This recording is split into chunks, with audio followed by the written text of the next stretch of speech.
This was yesterday, for context. Yesterday, off stream, I already died well before this. So I took time to rest, recover, and just try the outro because in previous attempts, like last month and the month before, I've tried this and I die on the brackets, the distortion brackets, as well as the final outro swing. And this attempt here, even though I was already dead, was the first time I actually comboed the outro. And the way I figured out how to do it was turning outwards for this note here, right? You only tap the center.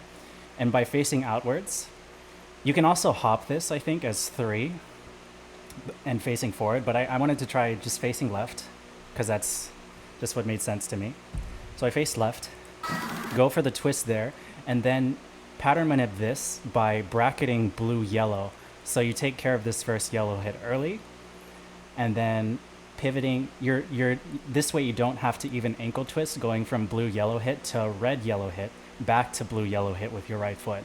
So it's just blue-yellow, red-yellow, blue-yellow, which you can see very, very briefly here.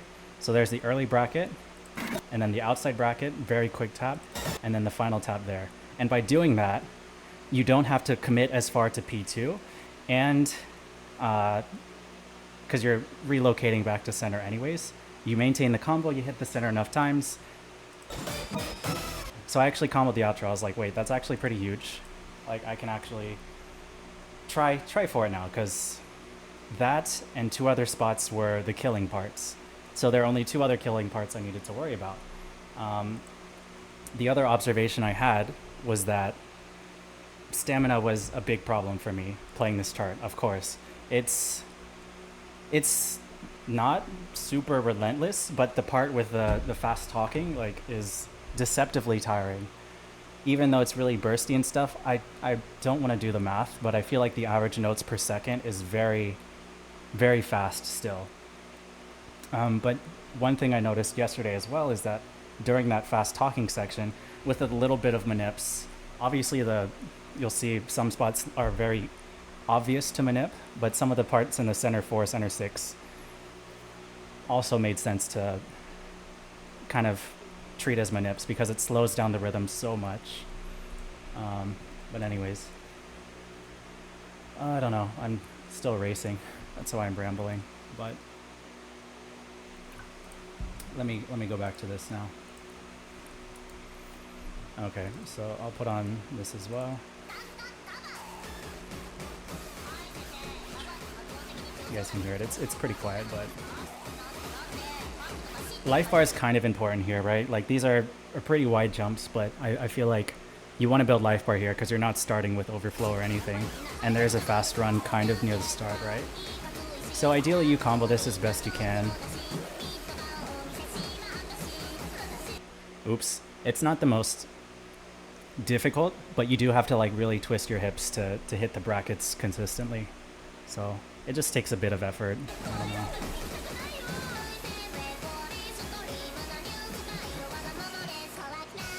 First run, it starts P1, it goes over to P2. You can manip the transitions with 2+2 bracketing. It makes it really nice.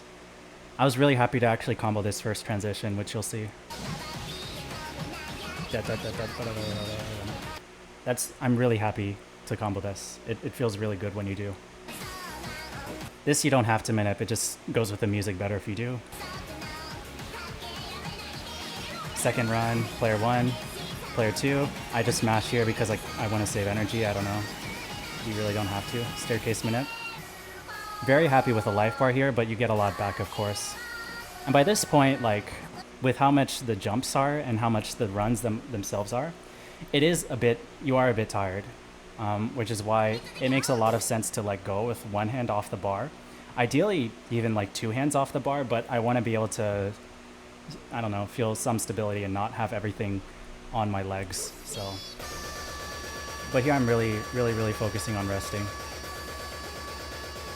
Triplets, 16th notes. I always miss a couple there. I think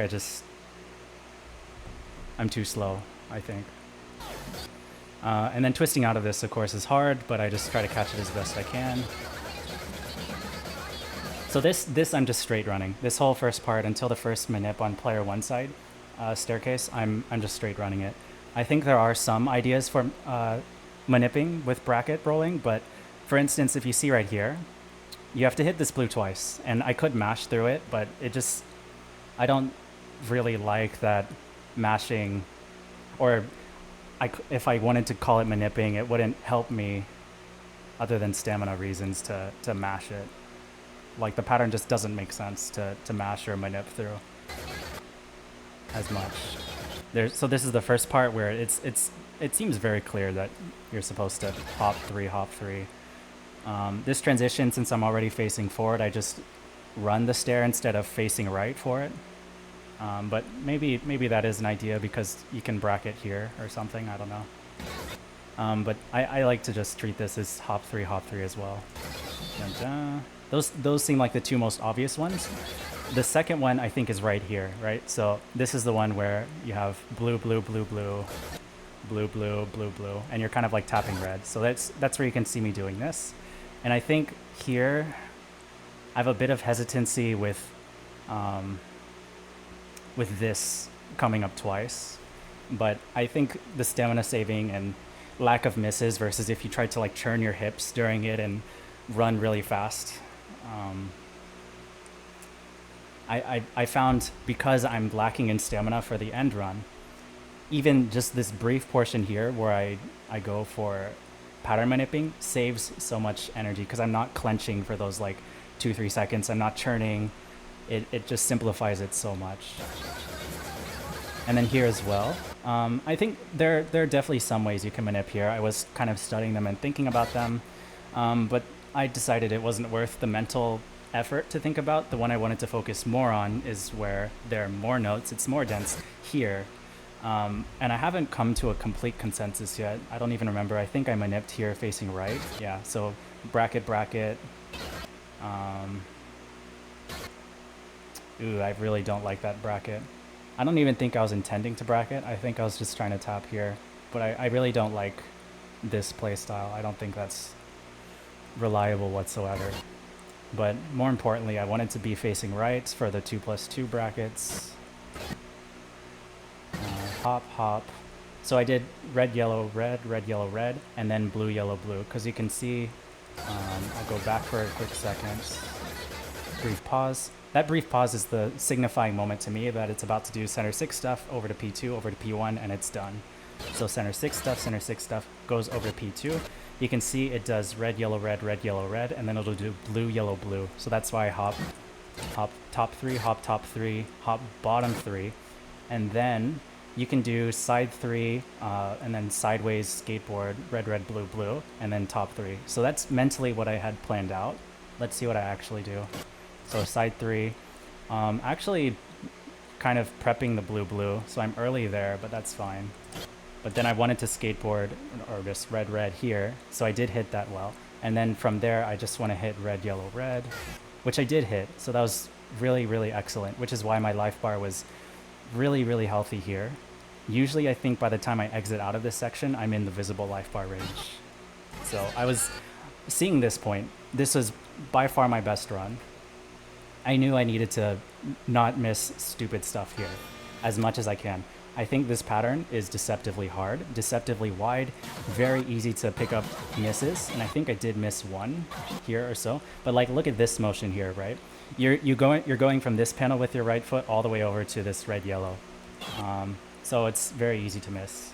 Thankfully, it's just a tap though.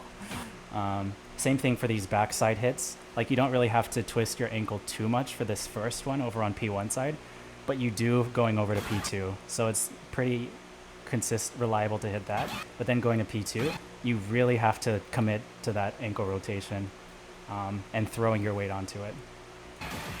So I was really focused on that from previous attempts. Very happy I hit it. And I think I missed one stupid thing here, but it was just like one little miss. Oh no, I hit it. It was after this. So going from here, I think I missed a skateboard too. No, okay, I hit those. So I just missed one of the outer splits. That's fine.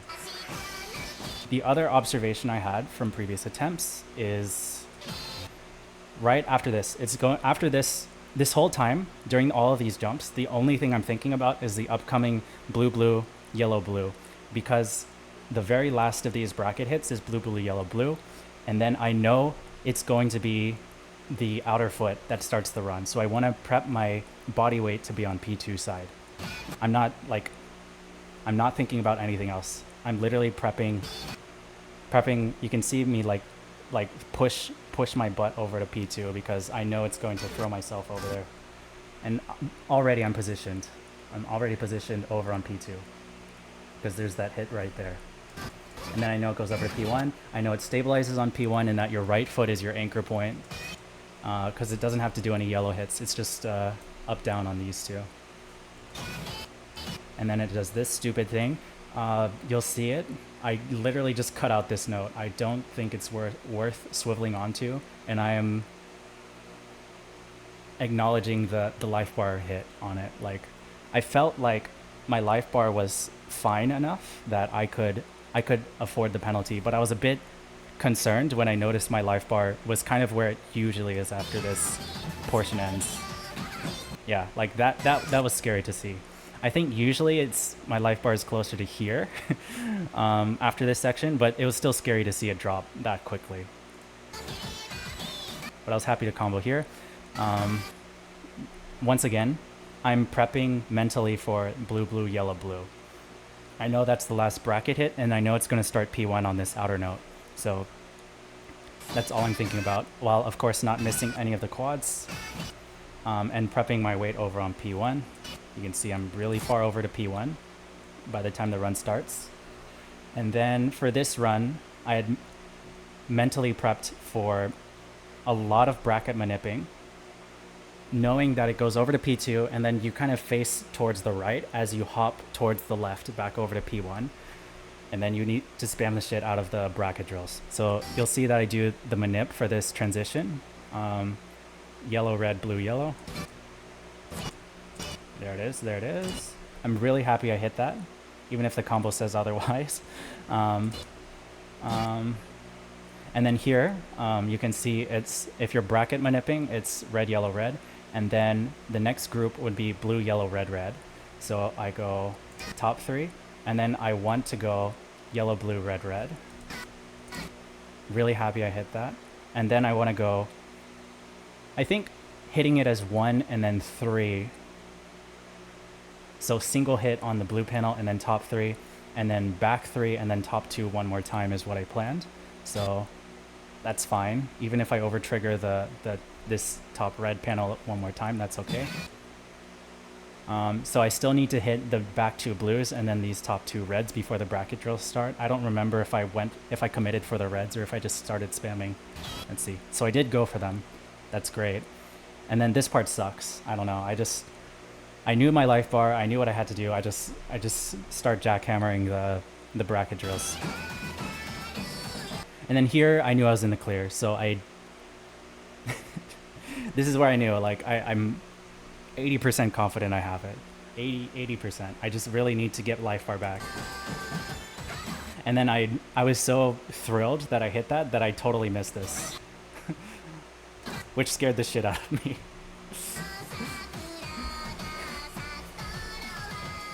So I knew I needed to hit literally all of this.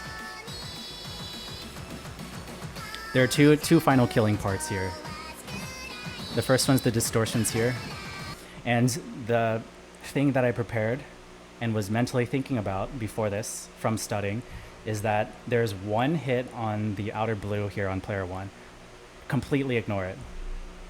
Like, completely ignore it. The only thing I'm actually focusing on is my right foot, because my right foot has the downbeats, and I need to count the number of hits that my right foot hits each time before it transitions between each one. So it's 2 hits on this red yellow, 1 hit on this blue yellow, 3 hits on the blue blue, and then it goes out into a blue blue yellow blue after, well, it hits blue yellow one more time, and then it goes to the blue blue yellow blue hold. So you'll see 2 hits here, 1 hit here, 3 hits there, and like I said, throwing away this note entirely. Don't care about it. It's literally just one note. It's better to simplify the motion if your life bar is in danger, or if you're worried about life bar for a pass. Just treat it as if this note was right here. Over trigger the red one more time. It's so much simpler. and so much less volatile than throwing your entire body weight over and then having to spring it back. It's incredibly dangerous. So for passing, it's really volatile to play. Versus you can see if you treat this blue over to this red, it's so solidified, right? You just need to make sure to actually hit this blue sufficient number of times. It's so easy to panic and rush out of this sideways facing thing early. So I tried to hit this 3 times. I did. And then I want to hit blue yellow. And then maybe hit this red yellow, but I don't think that's as important as... Oh, I did hit it. Nice. I think, yeah, hitting the outer blue yellow blue is most important. And then ideally hit all this because there's still the outro. Yeah. So that part sucks.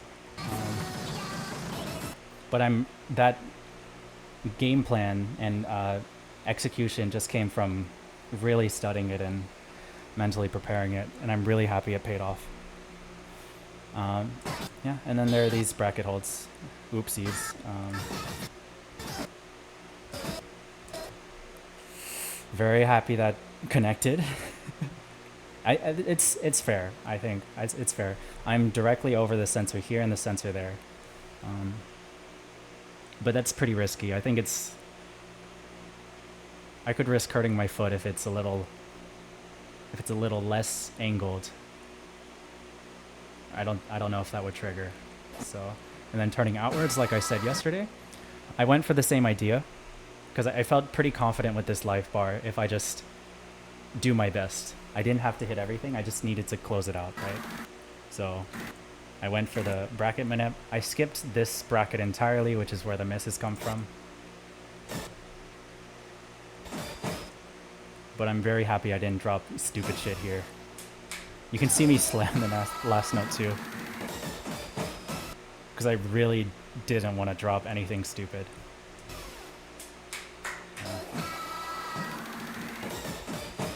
You can see my arms like literally pushing myself into the pads too. So anyways, that was really long-winded, but that's how we did it. This part, very, very high level takeaways. First run here, get life bar, or intro, get life bar because you have this first run to do. During the first run, do this bracket manip. Dun dun dun dun. It's just 8th notes. Then there's a second half of the run, do your best. You can mash the center 4. Then there's a staircase at the very end. Then you catch your breath here. You really need to catch your breath because this next section is deceptively tiring. There are ideas to manip it. It's kind of, your mileage may vary. You need to literally just find what game plan makes the most sense for you. And try stuff out. You literally just have to experiment with it to find what makes the most sense for you. Make sure you have enough stamina because there's going to be a run right after this. These are deceptively wide. This is your chance for life bar recovery, so ideally you'd hit them the best you can. The first run, very heavy on player 2 side, so you want to prep during that entire jump section. Prep your body on player 2. This is anchored on your right foot. Your right foot doesn't have to hit these yellows at all, so you don't need to fully commit over to P1, but you want to be stable on it. Throw away these outer notes here. These 2 outer notes, throw them away. Same idea here. You're going to start the next run. It's harder than the first one that you just played, but same start, right? You start on the outside, so you really want to be over on P1. Pattern manip here worked for me best. Bracket, top 3, staircase, outer 4, yellow, blue, red, bracket manip, and then bracket manip this staircase as well. Hop these blue, red. Spam the ever-living shit out of this because you need earth power for it. There's no other way, at least as far as I'm aware. You're in the clear. You literally just don't want to fuck up this stupid part. Get life bar back, get life bar back. There are two more important parts to hit. This part, throw away the outer player 1 note and count the repetitions on your right foot. Anchor on yellow, red, blue, blue when you corkscrew towards clockwise. But keep in mind you'll have to untwist counterclockwise because there is a hold note here. You really want to be in time to hit that. You don't want to miss that. And then at least for me, what worked is turning outwards to actually twist the player 1 side, but you could face forward and bracket it. It really just depends on what you're more comfortable with and what you have enough life bar for. And then just make sure you can read this correctly. You don't want to die on these notes. Yeah, studying helps so much. It really does. It's a big study diff chart. If you're still around, thanks for listening to me ramble. I'm gonna go back to playing again.